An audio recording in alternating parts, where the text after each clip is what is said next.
प्यारे बच्चों, आज मैं इस कंपटीशन के युग में मैथ कैलकुलेशन में कुछ ट्रिक बताने जा रहा हूँ।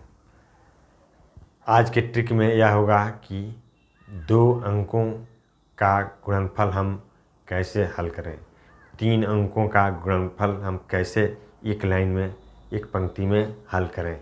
इससे क्या होगा कि हमारी समय की बचत होगी और हम जल्दी से हल कर लेंगे। प्रैक्टिस होने के बाद हम मन में भी ऐसा कैलकुलेशन कर सकते हैं जो हमें मैथ के कंपटीशन में, कैलकुलेशन में हमें समय की बचत करेगा और इस तरह हम सवालों को आराम से हल कर लेंगे। आइए देखते हैं। सबसे पहले हम देखते हैं 2 डिजिट, 2 अंकों का गुणनफल।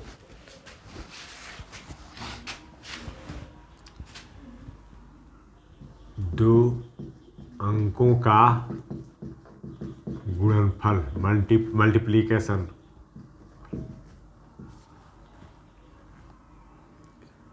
टू डिजिट मल्टीप्लिकेशन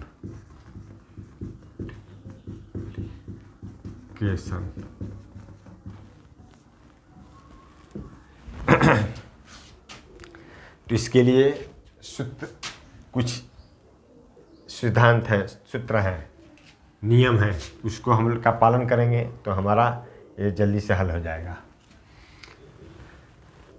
मान लीजिए कि A, B, C, D ये 4 अंक हैं, 2-2 अंक का दोनों हैं, नीचे ऊपर। इसको हमें गुणनफल निकालना है। तो पहला स्टेप में हम क्या करेंगे? पहला स्टेप में हम करेंगे क्या?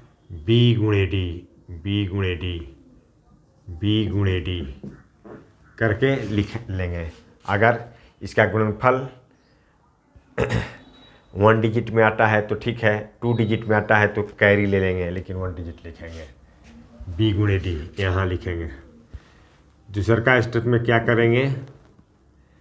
क्रॉस मल्टीप्लाई, A गुणे D जोड़ B गुणे C, दोनों का क्रॉस गुणा करके जोड़ देंगे। अगर 1 डिजिट में आता है तो लिख देंगे, 2 डिजिट में आता है तो कैरी ले लेंगे, हासिल ले लेंगे और यहाँ लिखेंगे। तीसरा का स्टेप में क्या करेंगे? केवल इधर क्रॉस छोड़ देंगे, केवल इधर A गुणे C। इस तरह जो ऊपर से हासिल बचा है इसको जोड़ लेंगे। इस तरह हमारा ये गुणनफल एक लाइन में कंप्लीट हो जाएगा। आइए इस तरह के सवालों को हम लोग हल करते हैं। जैसे मान लीजिए 23 गुणे हमें 12 करना है। मैं छोटी संख्या ले रहा हूँ ताकि आप लोगों को ज़्यादा दिक्कत ना हो स्टार्टिंग में, बाद में हम लोग बड़ी संख्या लेंगे। तो सबसे पहले B गुणे D, 3 गुणे 2, 3 दूना 6 हुआ।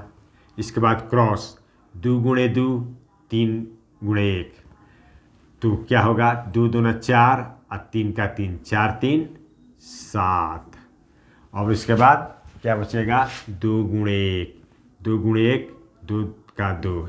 इसमें कहीं भी कोई हासिल नहीं था तो कोई दिक्कत नहीं है। 276 हमारा आंसर आ गया।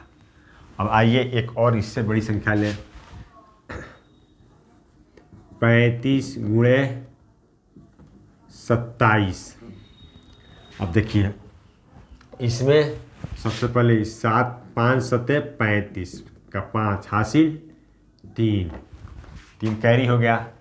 अब क्रॉस 3 7 21, 3 7 21 और 2 5 10, 21 10 31 3 34 का 4 हासिल 3 बचा कैरी।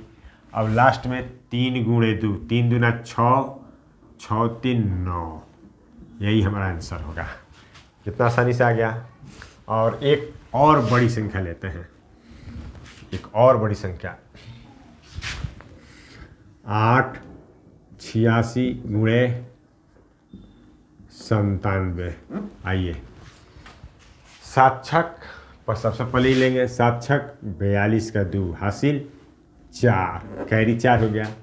अब क्या करें? क्रॉस 8 7 56 और 9 छक 54, जोड़ दीजिए।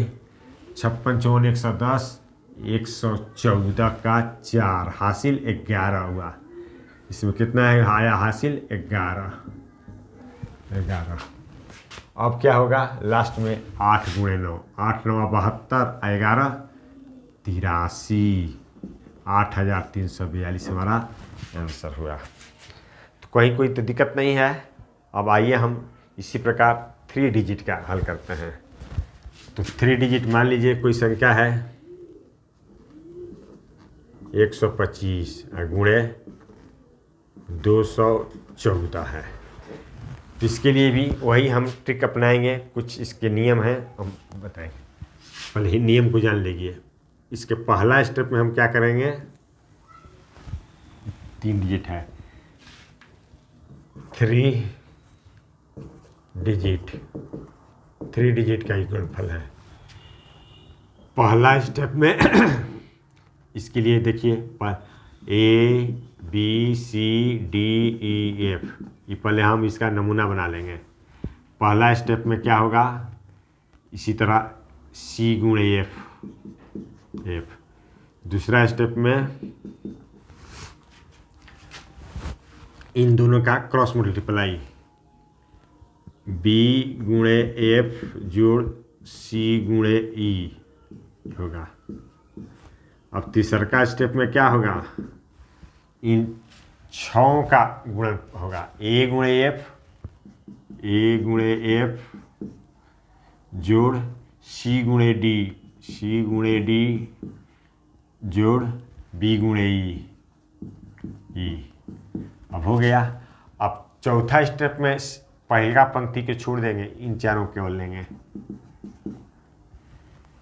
A गुणे E जोड़ B गुणे D। आप लोगों को थोड़ा जटिल लग रहा होगा, लेकिन प्रैक्टिस होने के बाद 10 सवाल आप लोग हल करेंगे, 10-12 सवाल, तब आप लोगों को बहुत कैलकुलेशन मन में भी कर लीजिएगा, कोई दिक्कत नहीं होगा। पांचवा स्टेप में क्या होगा, A गुणे D केवल होगा, A गुणे D। तो इसी के आधार पर इसको हम हल करें। हल कीजिए। तो सबसे पहला स्टेप C गुणे F, 5 गुणे 4, 5 चौके 20 के 2 हासिल 2, हासिल कैरी 2 हो गया। अब दूसरा स्टेप B गुणे F C गुणे E, B गुणे F 4 दूना 8, अब 5 का 5, 8 2 10 5 15, 15 का 5 हासिल 1 कैरी हुआ। अब तीसरा स्टेप A गुणे F 1 गुणे 4 C गुणे D 5 दूना 10 और 2 का 2 कितना हुआ, 4 1 5 10 5 15 2 17, 17 का 7 हासिल 1 कैरी 1 हुआ। अब चौथा स्टेप A गुणे E 1 का 1 2 दूना 4 4 2 6, कोई हासिल नहीं अब आया। पांचवें स्टेप में 2 का 2, 26,750। चूँकि मैं ऐसी संख्या लिया था कि जिसका ज़्यादा हासिल कैरी नहीं हो, तो 26,750 इसका आंसर आएगा। आइए एक और सवाल, थोड़ा इससे बड़ा सवाल लेते हैं। 236 गुणे 357, इसमें भी सबसे पहले C गुणे F E 6 7 42 हासिल 4। अब इसका इन दोनों का सेकेंड स्टेप में चलेंगे। 3 7 21, 6 चौके 24, जोड़ दीजिए 24 21 45 4 49 का 9 हासिल 4। अब तीसरा स्टेप 2 गुणे 7 7 दूना 14, 6 3 18 20 4 3 12, जोड़ दीजिए 18 12 30 14 44 4 48 का 8 हासिल 4, फिर 4 आया। अब चौथा स्टेप 3 गुणे 3 तितरी का 9, 4 दूना 8 9 8 17 4 21 का 1 हासिल 2। अब पांचवा स्टेप 3 दूना 6 2 8, 81,892 आ गया। अब एक और सवाल लेते हैं। 600 49 गुणे 987, 7 9 63 का 3 हासिल 6, कैरी 6 आ गया। अब सेकेंड स्टेप में 4 7 28 और 9 8 72, 72 28 100 106 हासिल 10, 10 हासिल आया 10। तीसरा का स्टेप 6 7 42, 9 81, 8 चौके 32, जोड़ दीजिए 81 10 91, 92 32, 123 23 42, 165 का 5 हासिल 16, 16। और चौथा स्टेप 6 8 48 और 9 चौके 36, जोड़ दीजिए 64 और 36, 100 हासिल 0 और 10 हासिल हो गया। पांचवा स्टेप 9 6 54 10 64, 6,40,563। इस तरह हम बड़े से बड़े सवालों को केवल एक पंक्ति में हल कर सकते हैं। प्रैक्टिस होने के बाद 10 12 15 सवाल आप हल कीजिए तो आराम से हल किया जाएगा, इसमें समय कम लगेगा। अगर मान लीजिए कि ऊपर केवल 35 है और नीचे 3 अंक है, 738 है, तो क्या करेंगे हम यहाँ 0 लगा के उसी तरह हल कर सकते हैं। जैसे देखिए 8 5 40 का 0 हासिल 4।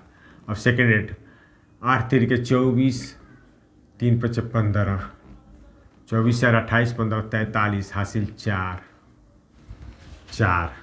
अब थर्ड स्टेप 8 0 0 होगा, छोड़ दीजिए, 7 5 35, 3 3 के 9, 35 9 44 4 48 हासिल 4। और चौथा स्टेप 3 7 21, तो 0 होगा, 21 और 4 25 हासिल 2। सातवां स्टेप 7 0 0 2 लिख दीजिए, 25,830, कोई दिक्कत नहीं। इस तरह हम एक ट्रिक अपना के समय को बचा सकते हैं और कैलकुलेशन को आसान बना सकते हैं। इस तरह हम कंपटीशन में compete कर सकते हैं। आप लोग बने रहिएगा, आगे भी मैं बहुत सारे ट्रिक बताऊंगा। धन्यवाद।